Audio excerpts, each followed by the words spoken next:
Assalomu alaykum. Va alaykum assalom. Zafar aka, Yaxshimisiz? yaxshimisiz? Rahmat. Yaxshi kelyapsizmi? Ha, rahmat. Sizdan bir narsa so'raydigan edim. Aha, bemalol. Bu remontdan keyin ba'zi bir stol-stullarni olib chiqib qo'yishgan ekan. Shundan bittasini o'g'ilchani dars qilish uchun uyga olib ketsam. Obbo Zafar aka. Uni yangisi necha pul turar ekan buni? Qaydam? 3-400 ming tursa kerak.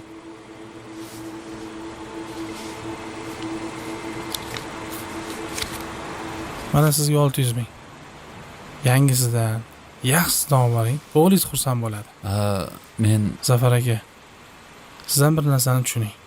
Bu eskimi, yangimi, jamoatning mulki, bizniki emas.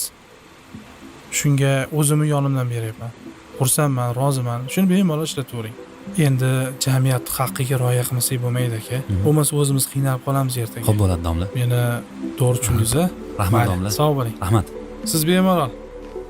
Xo'p.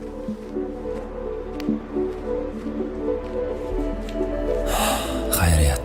Sal qolsa bilmasdan ko'pchilikning haqqini yeb qo'yar ekanman.